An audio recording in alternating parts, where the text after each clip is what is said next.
Hello दोस्तों, नमस्ते। Welcome to Omega Education. આપણે સ્વાધ્યાય 5.1 ગયા વિડીયોની અંદર પૂરું કર્યું। આજથી શરૂ કરવાના છે સ્વાધ્યાય 5.2।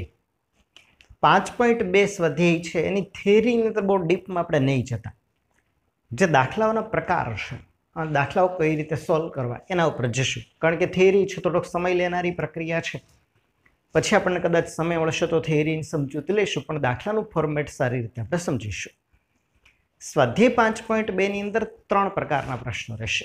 3 પ્રકારના પ્રશ્નો છે। તમારી સામે ચાર્ટ બતાવ્યું છે। માનાંક શોધો। તમને કોઈ પણ સંકર સંખ્યા આપી દેવામાં આવશે। અહીં સંકર સંખ્યા લખી આપણે એનું એક એક્ઝામ્પલ સામે રાખીશું કે દાખલા તરીકે z બરાબર 1 પ્લસ √3i છે। આ સંખ્યા હોય તો એનો માનાંક શોધવો, આ સંકર સંખ્યાનું ધ્રુવીય સ્વરૂપમાં ફેરવવી અને આ સંકર સંખ્યાનો કોણાંક શોધવો। 3 વસ્તુ મેઇન છે, બરાબર। સૌથી પહેલા આપણે શરૂઆત કરીએ કે ભાઈ સંકર સંખ્યા તમને આપી છે z બરાબર a પ્લસ ib। અહીં આપણે જાણીએ છીએ a અને b બહુ ક્લિયર છે અહીં સુધી તમારી પાસે। દાખલા તરીકે z બરાબર 1 પ્લસ √3i છે, તો અહીંયા 1 છે એ આપણા માટે શું છે? a, વર્ગમૂળ 3 છે ને આપણે કહીએ છીએ b। a એટલે વાસ્તવિક ભાગ, સંકર સંખ્યાનો વાસ્તવિક ભાગ, અને સંકર સંખ્યાનો ઇમેજનરી એટલે કે કાલ્પનિક ભાગ। તો કાલ્પનિક ભાગ વર્ગમૂળ 3 છે, જેને આપણે b કહીએ, એને x અને y પણ કહી શકાય। સૌથી પહેલું આવશે ભાઈ તમને કોઈ સંકર સંખ્યા આપી છે z બરાબર a પ્લસ ib, તેનું માનાંક લખો। આપેલ સંકર સંખ્યાનો માનાંક z ને આપણે માનાંકમાં આ રીતે દર્શાવીએ છીએ, માનાંક z। માનાંક z નું સૂત્ર તમારી પાસે છે। માનાંક z બરાબર આપેલી સંકર સંખ્યાનું માનાંક સ્વરૂપ લખવું હોય તો લખાશે વર્ગમૂળમાં a² પ્લસ b²। આ સૂત્ર થઈ જશે। આપણે જ્યારે આને યામ સમતલમાં બતાવીશું, યામ સમતલને બદલે આર્ગંડ સમતલ છે એ થઈ જશે, કારણ કે એમાં કાલ્પનિક અક્ષનો ઉપયોગ થશે। ત્યારે અહીંયા આ કેવી રીતે મળે છે, જેને અંતર સૂત્રની મદદથી આપણે મેળવ્યું છે 10મા ધોરણમાં, આ ઉપયોગ કરીને મેળવેલું છે a² પ્લસ b²। તો આપણે એને સીધું a અને b ની વેલ્યુ અહીં લખો એટલે તમને z નું માનાંક મૂલ્ય મળે। આને આપણે r પણ કહી શકીએ। r એટલે અંતર, ડિસ્ટન્સ, બરાબર। r ત્રિજ્યા છે, જેને આપણે વર્ગમૂળ a² પ્લસ b² બતાવીએ। હવે બરાબર ધ્યાનથી આપો, જ્યારે આ જે પોઈન્ટ આખો છે આર્ગંડ સમતલનો છે, એટલે કે સમતલની અંદર આપણે સંકર સંખ્યાનું નિરૂપણ કરવું છે। દાખલા તરીકે આ સંકર સંખ્યાનું નિરૂપણ આમાં ક્યાં થશે? કોઈ પણ સંકર સંખ્યા લખી, દાખલા તરીકે 2 પ્લસ 3i। આ સંખ્યાને આર્ગંડ સમતલમાં, કાલ્પનિક સમતલની અંદર સંકર સમતલ કહેવાય, અને સંકર સમતલની અંદર દર્શાવવું છે તો આને કેવી રીતે દર્શાવે? આપણે જાણીએ છીએ કે સમતલની અંદર કોઈ પણ બિંદુ છે તેની સાથે ક્રમયુક્ત જોડ હોય, ક્રમયુક્ત જોડ આવી રીતે હોય। તો અહીં બરાબર યાદ રાખવો કે આ જે 2 અને 3 એટલે કે જે વાસ્તવિક ભાગ અને કાલ્પનિક ભાગ છે એ આપણા માટે બની જશે યામ। તો 2 અને 2 પ્લસ 3i છે, આને આપણે ક્રમયુક્ત જોડ તરીકે દર્શાવીશું 2 અને 3, અને આ બિંદુને આપણે સમતલની અંદર દર્શાવીશું 2, 3। તમે જાણો છો અહીંયા આવશે। તો આ જે બિંદુ છે એ બિંદુ આ સંકર સંખ્યાનું નિરૂપણ કરતું બિંદુ છે સમતલની અંદર। દાખલા તરીકે આપણે દર્શાવવું છે 1 - 3i, આ સંકર સંખ્યા, તો આના યામ લખાશે, આ થશે વાસ્તવિક ભાગ, જેને x યામ, અને આને કહી દઈશું y યામ। તો આ થઈ જશે x અને આ થઈ જશે y। તો ટૂંકમાં આપણે જેને a અને b કહીએ છીએ એ સમતલની અંદર આપણે એના માટે x અને y ઉલ્લેખ કરી શકીએ। તો a એટલે વાસ્તવિક ભાગ, b એટલે કાલ્પનિક ભાગ, એને આપણે x અને y કહી શકીએ। તો x અને y ની જે ક્રમયુક્ત જોડ બનશે એ બિંદુનું જે નિરૂપણ છે એ આપેલ સંકર સંખ્યાનું સમતલમાં નિરૂપણ થશે। તો અહીં આપણે એને દર્શાવીએ આ રીતે। અહીંયા દાખલા તરીકે આપણે સમતલની અંદર સંખ્યાને દર્શાવીએ તો ab, મતલબ આ સંખ્યા અને આ સંખ્યા, જેને ક્રમયુક્ત જોડ સ્વરૂપે દર્શાવીશું, તો વર્ગમૂળ a² પ્લસ b² એ કહેવાશે માનાંક। તો કોઈ પણ દાખલા તરીકે આપણે આ સંખ્યાનું, આ સંકર સંખ્યાનો માનાંક શોધવો છે, તો બરાબર વર્ગમૂળમાં a² 1 નો વર્ગ અને વર્ગમૂળ 3 નો વર્ગ। a એટલે 1 છે નો સ્ક્વેર, b એટલે વર્ગમૂળ 3 છે નો વર્ગ, બરાબર વર્ગમૂળમાં 1 નો વર્ગ 1 વર્ગમૂળ 3 નો વર્ગ તમે જાણો છો 3 બરાબર વર્ગમૂળમાં કેટલા થઈ જશે 4 3 + 1 4 તો બરાબર કેટલા થશે 2 તો માનાંક તમને z નો માનાંક એટલે કે સંકર સંખ્યાનો માનાંક સ્વરૂપ મળે છે 2 તો કોઈ પણ સંકર સંખ્યાનો માનાંક શોધવાનો તમને કે ત્યારે આ સૂત્રની મદદથી માનાંક મળશે અહીં a અને b એટલે તમને ખ્યાલ આવી ગયો હશે આ a અને આ b જેને આપણે આગળ પહેલેથી જ વાસ્તવિક અને કાલ્પનિક ભાગ તરીકે લખીએ છીએ તો આટલો પોઈન્ટ ક્લિયર હશે તો કોઈ પણ સંકર સંખ્યાનો માનાંક શોધવાનું આ સૂત્ર લાગશે અને આ તમને માનાંક મૂલ્ય બતાવશે જેને આપણે r તરીકે પણ દર્શાવીશું r બરાબર 2 ચાલો આગળ વધીએ નેક્સ્ટ બીજો પોઈન્ટની વાત આપણે કરવી છે માનાંક શોધવાના અને બીજો આવે છે કોણાંક શોધવાના પ્રશ્નો એ પહેલા વચ્ચે એક ધ્રુવીય સ્વરૂપની વાત કરી દઈએ તમને કોઈ પણ સંકર સંખ્યા આપી દાખલા તરીકે આ સંકર સંખ્યા આપી છે અને પૂછવા ભાઈને ધ્રુવીય સ્વરૂપમાં ફેરવો ધ્રુવીય સ્વરૂપમાં દર્શાવો તો સૌથી પહેલા આપણે વાત કરી દઈશું કે ધ્રુવીય સ્વરૂપ આપેલ સંકર સંખ્યાના ધ્રુવીય સ્વરૂપનું આ સૂત્ર થઈ જશે ધ્રુવીય સ્વરૂપ બરાબર r કૌંસની અંદર cos theta i sin theta હવે r શું થશે r એટલે તમે જે મેળવો છે એટલે સૌથી પહેલા તો તમારે ધ્રુવીય સ્વરૂપ લખવું હોય તો શું કરવું પડે માનાંક શોધી લેવો પડે સંકર સંખ્યાનો માનાંક છે 2 તો r ના સ્થાન પર 2 હવે cos થીટા અને sin થીટાની વેલ્યુ શું લખાશે એના માટે તમારી પાસે આ જે a અને b છે જેને આપણે ક્રમયુક્ત જોડ સ્વરૂપે a એટલે r cos થીટા અને b એટલે r sin થીટા જે ત્રિકોણમિતિનો પણ સાથે સાથે આની અંદર ઉપયોગ થતો જશે દાખલા તરીકે આપણે વાત કરીએ આ સંકર સંખ્યા છે તો એના માટે a અને b શું બનશે 1 અને વર્ગમૂળ 3 ક્રમયુક્ત જોડ શું બનશે 1 વર્ગમૂળ 3 આનું આર્ગંડ સમતલમાં નિરૂપણ કરાશે આ સંકર સંખ્યા બતાવી છે તો x અને y થઈ જશે x અને y જેને આપણે a કહી શકીએ b કહી શકીએ આ a ને r cos થીટા અને b ને r sin થીટા કહીએ તો આની સાથે આપણે જો સરખાવીએ તો તમને મળી જશે cos થીટા અને sin થીટાની કિંમત ધ્રુવીય સ્વરૂપમાં લખવા માટે અહીં cos થીટા અને r sin થીટા અહીં થીટાની વેલ્યુ r તો મળી ગયો છે તમને કેટલો છે 2 હવે આપણે સરખાવી શકીએ કે r cos થીટા બરાબર a અને r sin થીટા બરાબર b છે આપણા દાખલામાં જોઈએ તો r cos થીટા બરાબર 1 લખાય r cos થીટા બરાબર કેટલા 1 અને r sin થીટા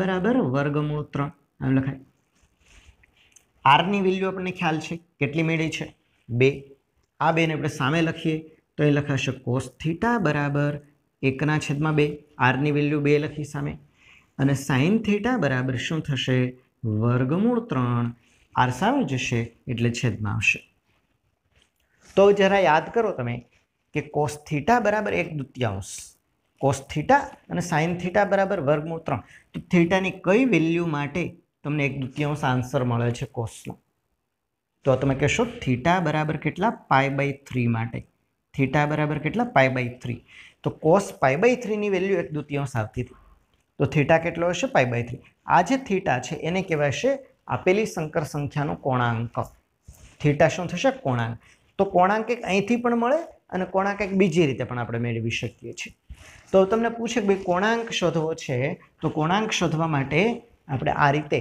1 બરાબર r cos થીટા વર્ગમૂળ 3 બરાબર r sin થીટા સરખાવો એટલે એના પરથી થીટા કેટલો હશે એ તમને મળશે થીટા એ શું છે કોણાંક પણ હજી એનો થોડોક ફેરફાર પછી આપણે જોશું અહીંયા જોઈએ આપણે આગળ વધીએ તો થીટા બરાબર π/3 છે હવે અહીંયા આપણે લખી નાખીએ કે આપેલી સંકર સંખ્યાનું ધ્રુવીય સ્વરૂપ આપેલી સંકર સંખ્યા લખી હતી 1 + √3i આનું તમને ધ્રુવીય સ્વરૂપ લખવાનું કે તો શું કરવાનું આવે પહેલા આપણે સરખાવી દઈશું આ રીતે r cos થીટા બરાબર 1 r sin થીટા બરાબર વર્ગમૂળ 3 r ની વેલ્યુ લખીને સામે લખો તો cos થીટા બરાબર 1/2 sin થીટા બરાબર વર્ગમૂળ 3/2 અહીં તમે જોશો કે ભાઈ થીટાની કઈ વેલ્યુ માટે સામે તમને આન્સર મળે તો થીટા બરાબર π/3 એટલે cos π/3 1/2 sin π/3 વર્ગમૂળ 3/2 છે એટલે થીટા બરાબર π/3 તો અહીં ધ્રુવીય સ્વરૂપ લખવું હોય તો અહીં લખાઈ જશે કેટલા 2 r ના સ્થાન પર 2 cos થીટાના સ્થાન પર લખાઈ જશું π/3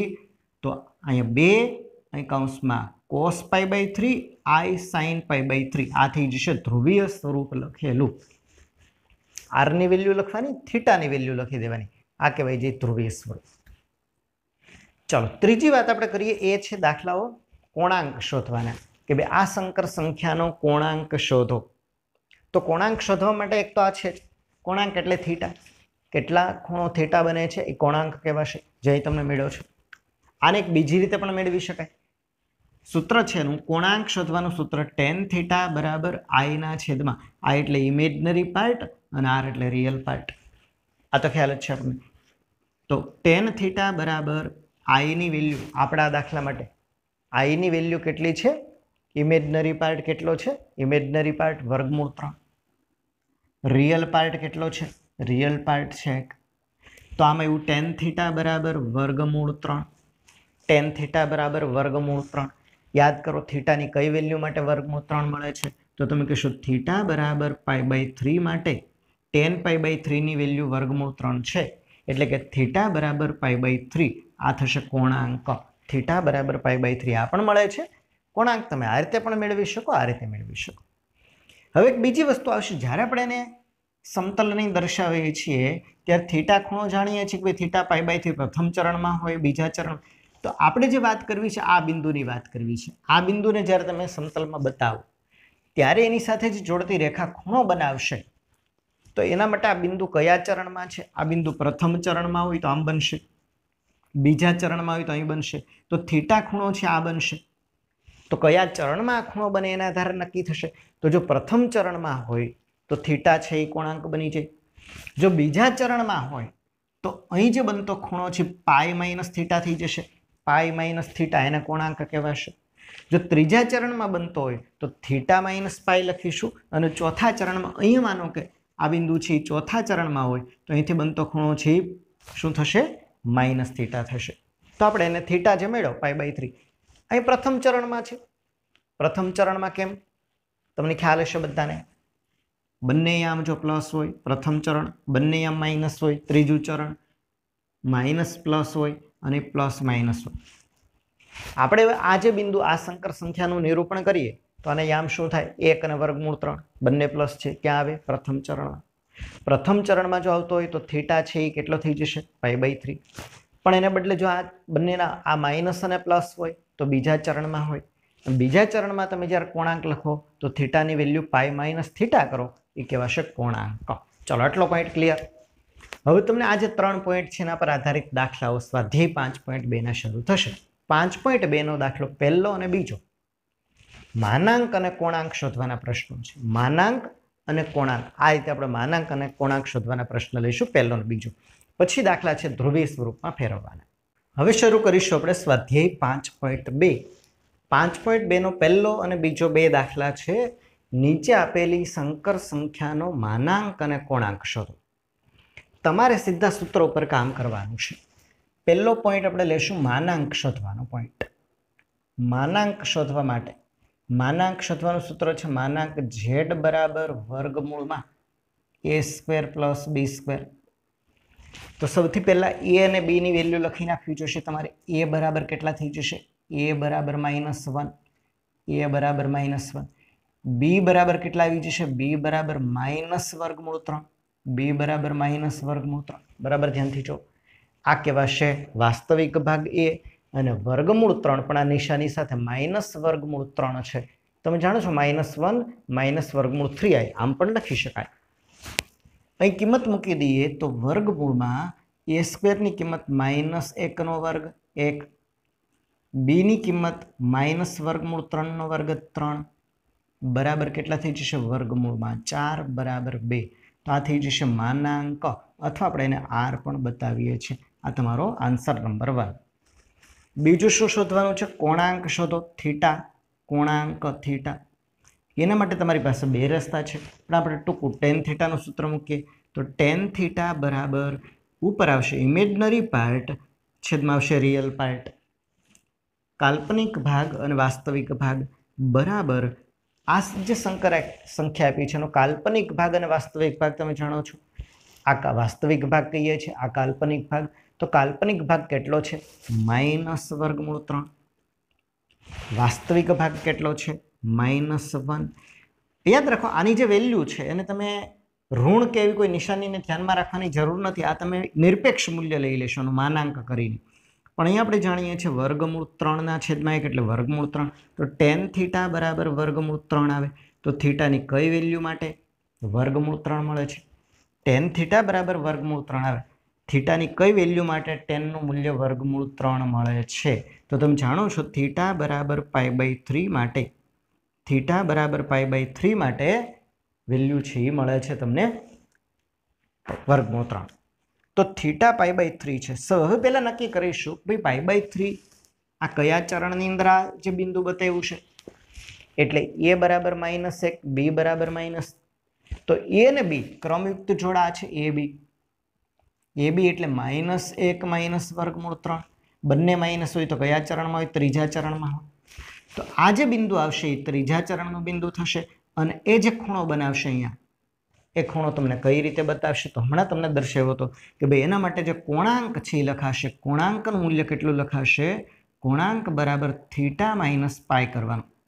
થીટા -π ત્રીજા ચરણમાં હોય તો હમણાં તમારી સામે બતાવ્યું તો પ્રથમ ચરણમાં, બીજા ચરણમાં, ત્રીજા અને ચોથા ચરણમાં. તો થીટાની વેલ્યુ તમને મળી છે કેટલી? π/3 - π બરાબર લસા થઈ જશે 3. અહીંયા π-3 વડે ગુણાશે 3π, તો π - 3π એટલે -2π/3. આ થઈ જાય કોણાંક. તો માનાંક અને કોણાંક કેવી રીતે મળે એની વાત થઈ. દાખલા નંબર 2 જોઈએ. દાખલા નંબર 2 છે z બરાબર -વર્ગમૂળ 3 + i, -વર્ગમૂળ 3 + i. આમાંથી છે રકમ. તો સૌથી પહેલા આપણે શું કરીશું? માનાંક માટે તમારે જરૂર પડશે a અને b ની. a એટલે આપણે જાણીએ છીએ આ વેલ્યુ એ થઈ ગઈ. તો a બરાબર કેટલા છે? -વર્ગમૂળ 3. b ની વેલ્યુ કેટલી છે? b બરાબર અહીંયા કેટલો છે? b બરાબર 1. તો આ થઈ ગઈ ક્રમયુક્ત જોડ a અને b. માનાંક શોધવા માટે સૂત્ર મૂકી દો. માનાંક આપેલ સંકર સંખ્યાનું માનાંક સ્વરૂપ. માનાંક z બરાબર વર્ગમૂળમાં a² + b². આપેલ સંકર સંખ્યાને માનાંકમાં લખવા માટે એનું માનાંક સ્વરૂપ મેળવવા માટે આ સૂત્ર થઈ જશે. કિંમત લખીએ બંનેની. તો વર્ગમૂળમાં a ની કિંમત કેટલી છે? -વર્ગમૂળ 3. -વર્ગમૂળ 3 નો વર્ગ કરો એટલે 3 થઈ જાય. પ્લસ b ની વેલ્યુ 1 છે. b ની વેલ્યુ 1 છે. 1 નો વર્ગ કરો તો 1 થઈ જશે. બરાબર વર્ગમૂળમાં 3 + 1 એટલે 4. 4 નું વર્ગમૂળ 2. આ તમારો માનાંકનો જવાબ. બીજું શોધવાનું શું છે? કોણાંક. કોણાંક માટે સૌથી પહેલા થીટા મેળવવા માટે સૂત્ર લાગશે tan થીટાનું. tan થીટા બરાબર ઇમેજનરી પાર્ટ એટલે tan થીટા બરાબર કાલ્પનિક ભાગ. આ જે સંકર સંખ્યાઓનો કાલ્પનિક ભાગ અને છેદમાં લખવાનો વાસ્તવિક ભાગ. તો બરાબર i આપેલી જે સંકર સંખ્યા છે એનો કાલ્પનિક ભાગ કેટલો છે? અહીંયા 1. તો i એટલે 1 થઈ જશે. છેદમાં r એટલે એનો રિયલ પાર્ટ વાસ્તવિક ભાગ કેટલો છે? -વર્ગમૂળ 3. -વર્ગમૂળ 3. તો આન્સર થઈ ગયો tan થીટા બરાબર -1/વર્ગમૂળ 3. પણ હમણાં તમને કીધું કે ભાઈ અહીંયા જે થીટા છે ને એ મેળવવા માટે અહીં જે મૂલ્ય મળે એની નિશાનીને કોઈ આપણે ધ્યાનમાં નહીં રાખીએ. નિરપેક્ષ મૂલ્ય ગણી દઈશું. ઋણ હશે તો પણ ધન સ્વરૂપે આપણે વિચારીશું. થીટાની વેલ્યુ તો એ જ રીતે મળે કે ભાઈ થીટા કઈ કિંમત માટે 1/વર્ગમૂળ 3 મળે? tan ની કઈ કિંમત માટે 1/વર્ગમૂળ 3 મળે? અહીં 1/વર્ગમૂળ 3 હોય કે માઇનસ હોય, આપણે એનું માનાંક મૂલ્ય મતલબ ધન ગણીને જ ચાલીશું. તો થીટા બરાબર π/6 માટે tan થીટા બરાબર 1/વર્ગમૂળ 3 ક્યારે આવે છે? π/6 માટે. tan π/6 ની વેલ્યુ 1/વર્ગમૂળ. તો થીટા બરાબર વર્ગમૂળ 6 હશે. હવે કોણાંક કેવી રીતે નક્કી થશે? કોણાંક માટે પહેલા તો તમારે શું કરવાનું છે? ચરણ નક્કી કરવું પડે. તો આ બિંદુ છે કયા ચરણમાં આવે? બરાબર ધ્યાનથી જોવો તો માઇનસ xm - ym પ્લસ એટલે બીજા ચરણમાં હોય. તો બીજા ચરણની અંદર જે ખૂણો બનશે આ ખૂણો કોણાંક કેવી રીતે મળે છે? π - થીટા કરીને. બીજા ચરણમાં જો બિંદુ આવેલું હોય તો એનો ખૂણો કોણાંક શું થાય? π - થીટા. π - થીટાની વેલ્યુ તમારી પાસે છે π/6. અહીં સાદુરૂપ આપીએ તો લસા થઈ જશે 6. અહીં આવી જશે 6 π - π એટલે 5π/6. તો કોણાંકની કિંમત કેટલી થઈ ગઈ? 5π/6. માનાંક થઈ ગયો 2 અને કોણાંક થઈ ગયો 5π/6. ચાલો, પોઈન્ટ એટલો ક્લિયર.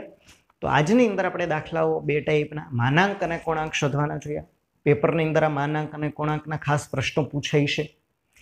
દાખલા નંબર 3 થી આગળ આવશે ધ્રુવીય સ્વરૂપ, સંકર સંખ્યાનું ધ્રુવીય સ્વરૂપ લખવાના પ્રશ્નો. તો ધ્રુવીય સ્વરૂપ કેવી રીતે લખાય એ તમને હમણાં થિયરી સમજાવી હતી. તો નેક્સ્ટ વિડીયોની અંદર આપણે ધ્રુવીય સ્વરૂપના પ્રશ્નો છે સોલ્વ કરીશું.